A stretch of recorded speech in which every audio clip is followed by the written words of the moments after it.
You ever watch a man so rigid, so impossibly untouchable, that you're convinced he doesn't have a pulse? That was Lieutenant Carter Hayes, and unfortunately he was assigned as my shadow. Or maybe I was his.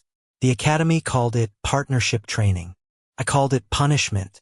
From the moment I stepped onto the training grounds in Quantico, Virginia, I knew I didn't belong. Everyone else had a military background, law enforcement bloodlines, or some decorated uncle with medals that shone brighter than the damn sun. Me? I was the kid from a cramped apartment in Queens who barely scraped by, the one who thought joining the police academy might be my way out, my second chance. But to Hayes I was dead weight. The first morning, he didn't even look at me when the captain paired us. "You'll slow me down," he muttered, his voice low enough for only me to hear.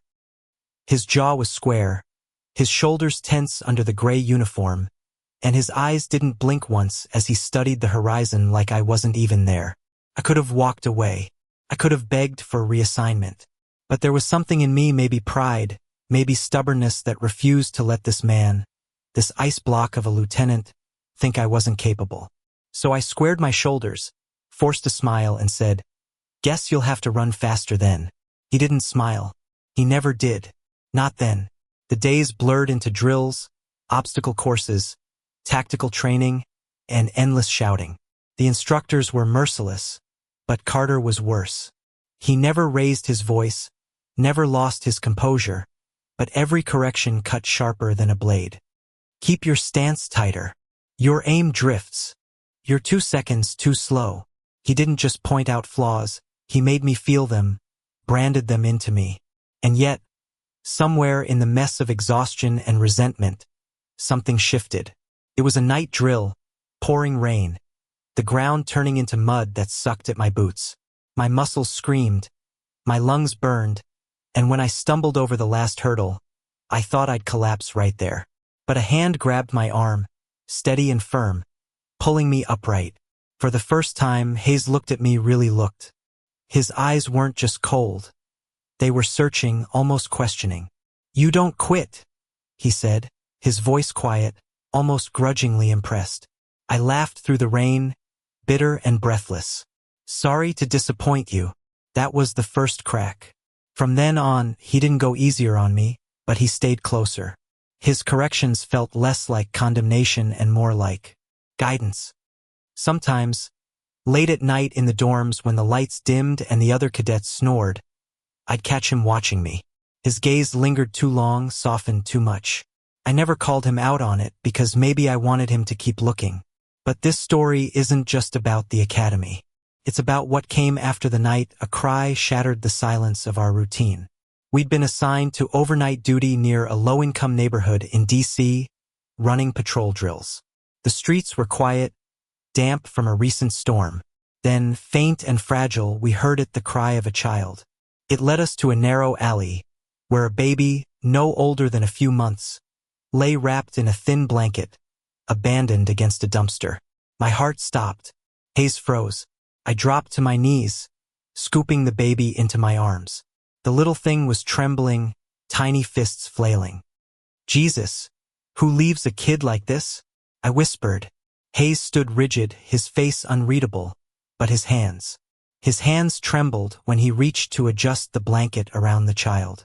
For a second, the lieutenant's armor cracked wide open, and what I saw inside wasn't coldness at all. It was fear, pain, something raw. That night, something bound us, not just training, not just circumstance. That child tied us together in ways neither of us expected. But fate, of course, doesn't let things play out neatly. The academy didn't care about our secret bond, about the impossible tenderness that was forming between us. They cared about rules, discipline, reputation. And in the eyes of the academy, 2 men getting too close? That was unacceptable. Yet the more they tried to keep us apart, the harder it became to pretend. Because how do you ignore the person who saves you from yourself? How do you walk away from the man who starts out as your punishment but becomes your reason to keep breathing?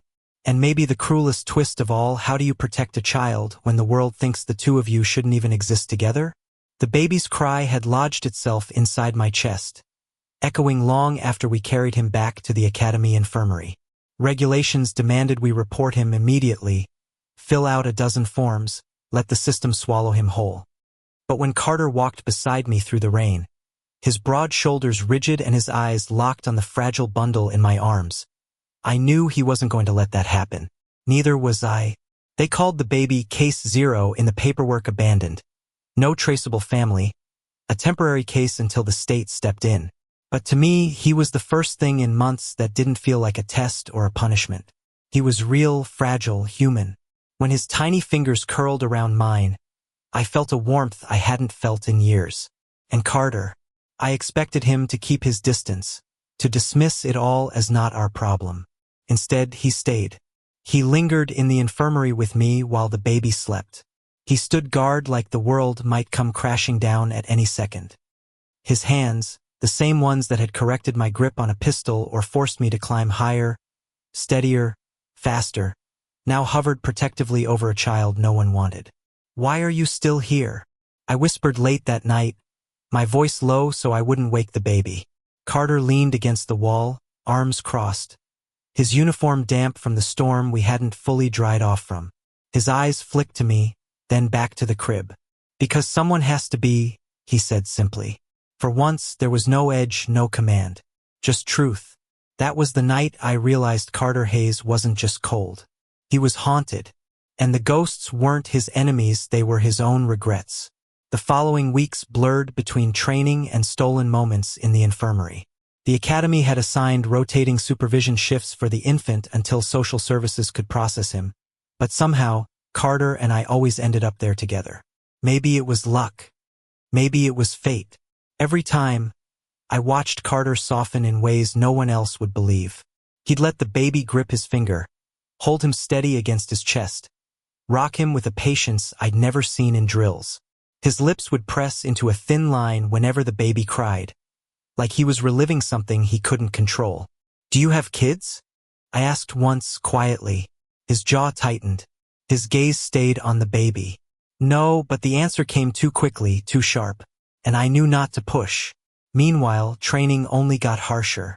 The academy was designed to break us, to peel away weakness until all that was left was steel. Carter thrived under it. I barely scraped by, but every time I thought about quitting, I remembered his hand pulling me from the mud, his voice cutting through the storm.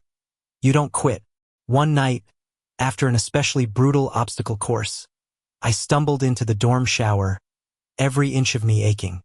Carter was already there, water cascading down his shoulders, steam rising around him. For a moment I froze. Not because I hadn't seen men naked before. Locker rooms don't leave much to the imagination, but because it was Carter. The man who never let his guard down. The man who didn't let anyone close. But there he was, his head tilted back, eyes closed, water running over the sharp lines of his jaw, the scars faintly visible on his chest. And I realized with a start that I wanted him. Not just his body, though God knows that was impossible to ignore, but him. The man beneath the uniform. The man who carried more than he ever admitted. I tried to look away, tried to keep it casual, but he opened his eyes and caught me staring. "You're off balance," he said, voice flat, as though it was just another critique. I smirked, even though my pulse raced. "In the shower?" His lips twitched, almost a smile. Then he turned away, leaving me drowning in steam and questions I didn't dare ask. It wasn't long after that when the academy started to notice. Not the baby, though whispers floated around about the dumpster kid, but us. The way Carter lingered near me on drills. The way I leaned into his presence. The way silence stretched between us, not hostile but charged. One instructor cornered me after practice. "You're getting distracted," he snapped. "And it's because of Hayes. Don't think we don't see it." I bit back a retort, but the warning was clear. Whatever was happening between Carter and me, whatever might happen, was dangerous. And then, one night, the baby spiked a fever. I was on duty, panic surging as I held the tiny body burning hot against my chest. I shouted for the infirmary nurse, but it was Carter who appeared first, his face drained of color. "Give him to me," he demanded, his voice breaking in a way I'd never heard. His hands shook as he took the baby, clutching him close, whispering words I couldn't make out. The nurse rushed in, giving instructions, taking the baby into her arms. Carter stood frozen, his fists clenched, his breath shallow. When the door closed, leaving us outside, I turned to him. "What the hell was that?" I asked. His eyes burned, blue and unsteady, like a storm breaking open. "I can't," he stopped, swallowed, tried again. "I can't lose him." The words hit me like a fist. This wasn't about this child alone. This was about something deeper, something Carter never spoke of. I stepped closer, my hand brushing his arm. "Then we won't." For the first time, his walls cracked. For the first time, Carter Hayes let me see him not as a lieutenant, not as a soldier, but as a man. And in that moment, I knew our lives were no longer just our own. The academy would never accept it. The world outside would judge us. But there, in the sterile hallway with fluorescent lights buzzing overhead, I made a silent promise. No matter what it cost, I wouldn't let him face this alone. Not him, not the child, not us. The following days tested everything I thought I knew about endurance, loyalty, and the human heart. Carter and I moved through drills with a shared, unspoken rhythm and understanding born from exhaustion, shared glances, and silent admissions in the small hours when the world outside the academy seemed impossibly distant. But the academy had no patience for our subtle defiance. Drill instructors were relentless, pairing us in ways that seemed designed to push every nerve to its breaking point. One morning, after a 12-hour session that felt more like a war than training, Captain Reynolds called us into his office. "You two are unusually close," he said, his voice even but sharp, slicing the tension like a scalpel. "And I don't need to remind you that personal attachments can jeopardize performance. Is there anything you want to admit before this becomes a formal concern?" I swallowed hard, heart hammering. Carter, as always, remained stone-faced, hands clasped behind his back. There was a tension between us that wasn't just fear, it was electricity, expectation, and the unspoken truth of our bond. "Nothing to report," Carter said finally, his voice steady. "Good," the captain replied, though the flicker of suspicion lingered in his eyes. "Keep it that way." The tension didn't ease afterward.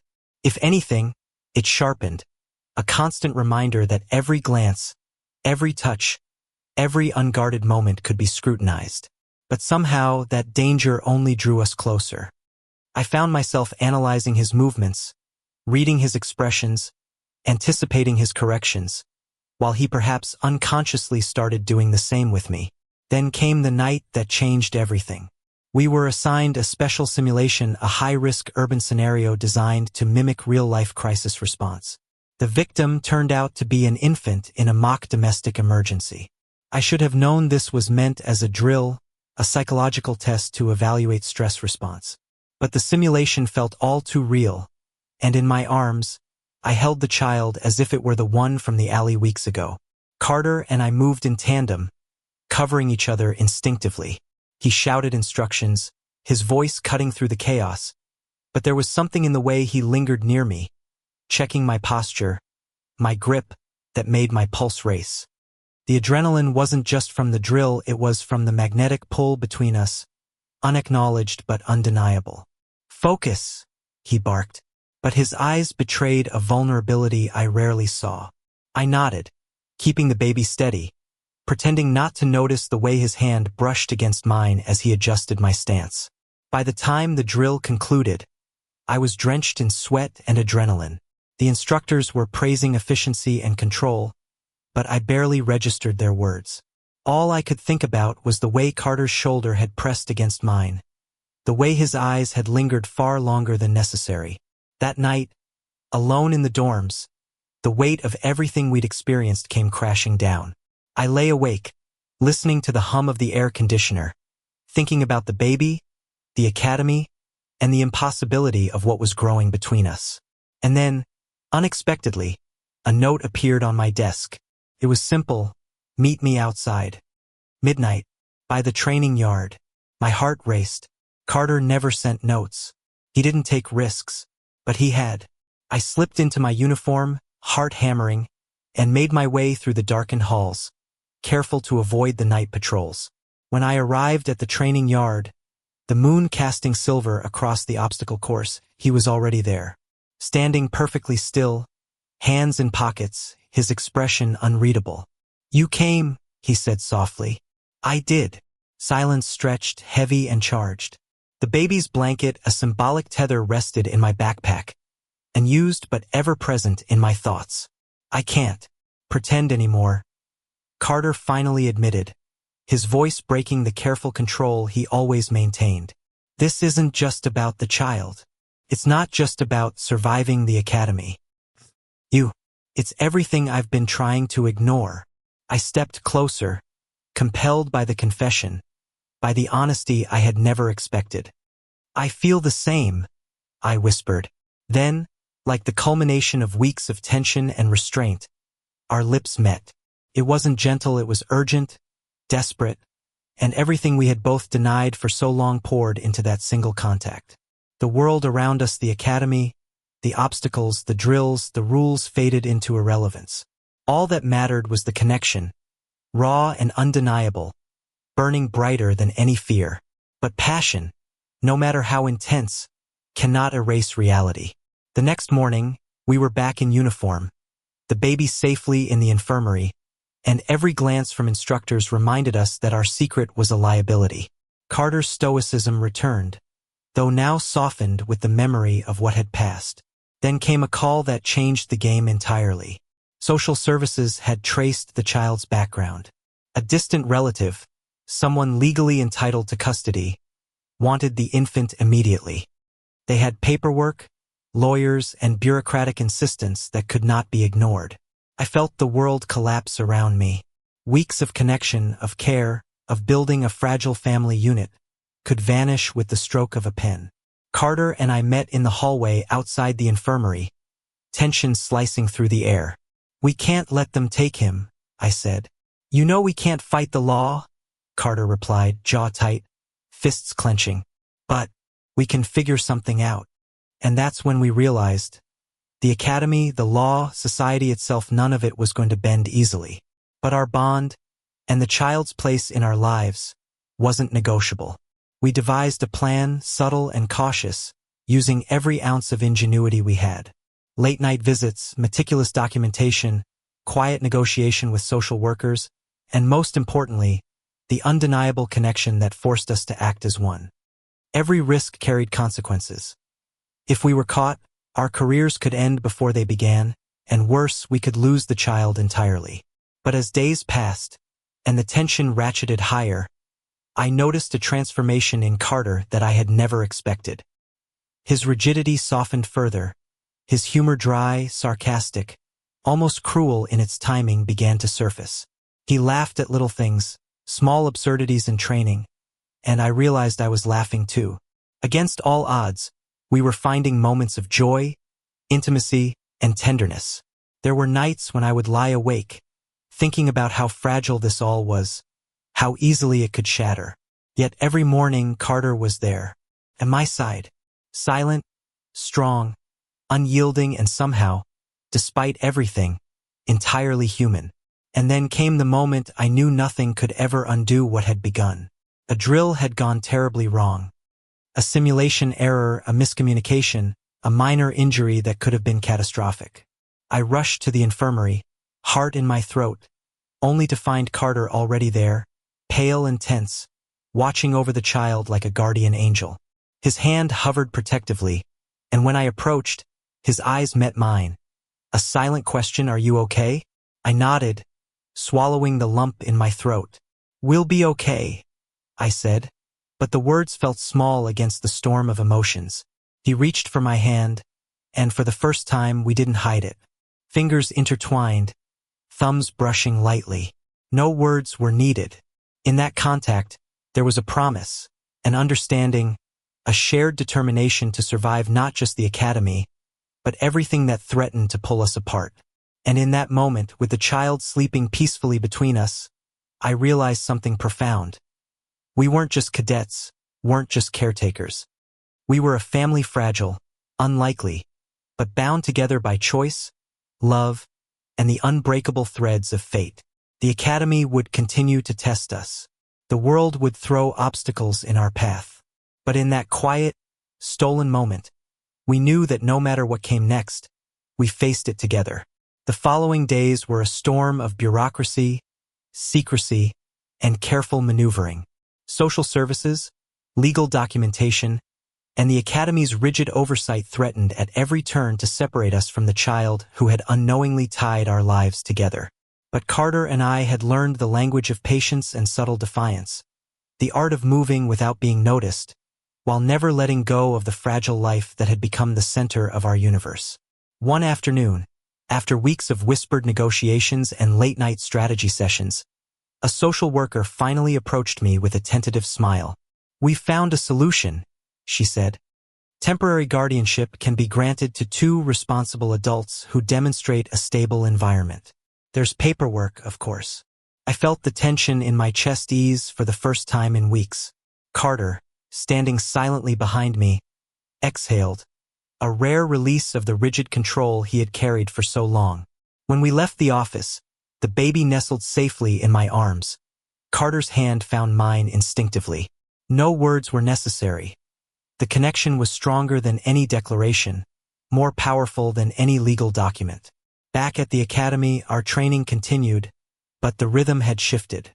We moved as a unit, seamlessly combining precision and intuition, each anticipating the other's movements, each silently reinforcing the bond that had formed between us.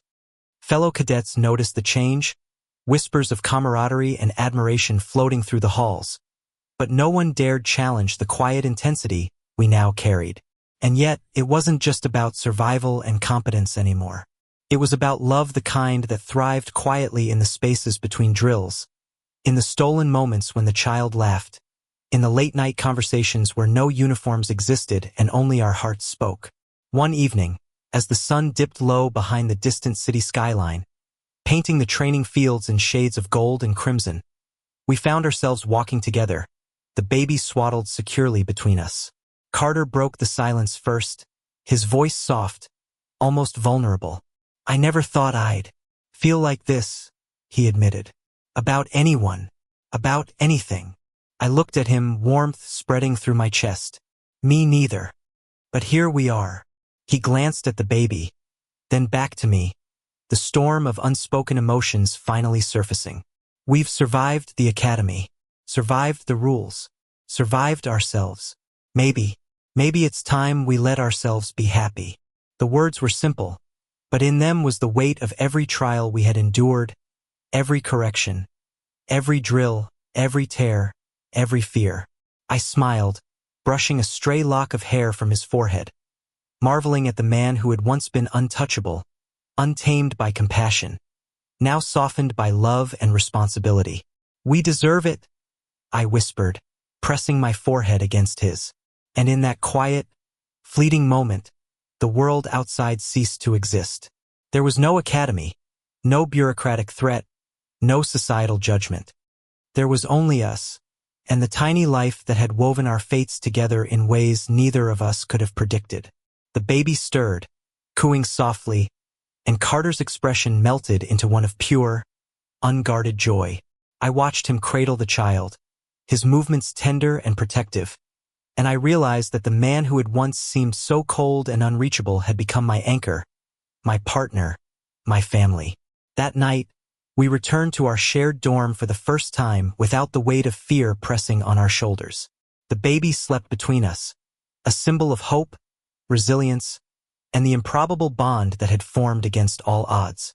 Carter and I settled beside him, fingers entwined, hearts synchronized in a rhythm older than words.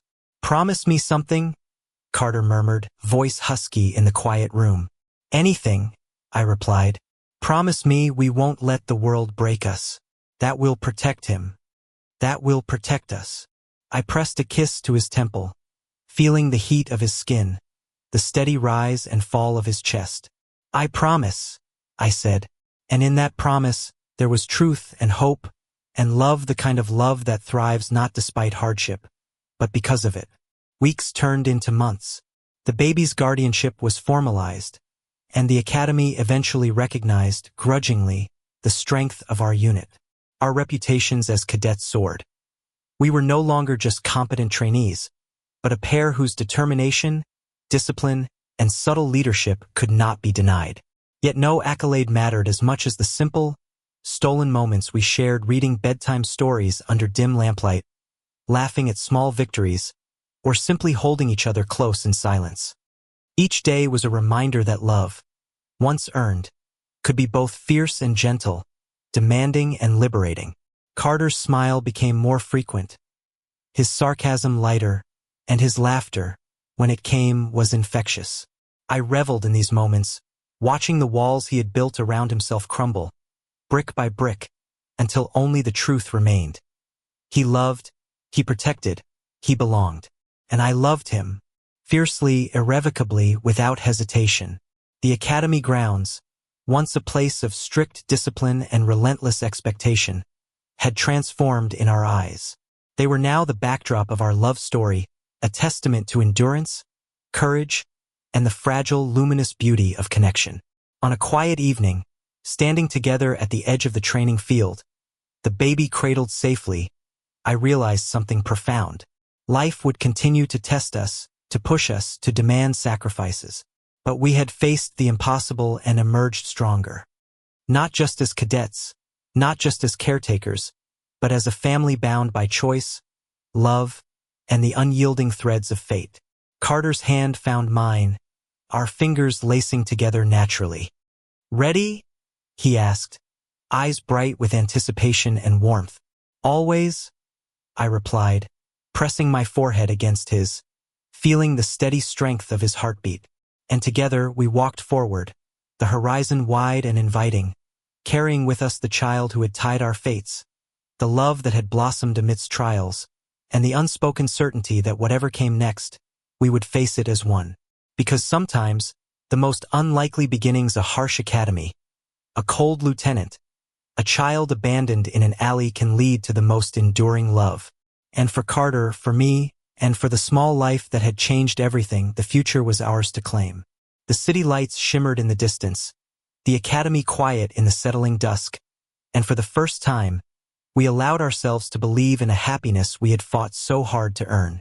Love, resilience, and hope, the threads of a life finally woven together, unbreakable, luminous, and eternal. Thank you for listening. Like and subscribe to get notifications about next videos.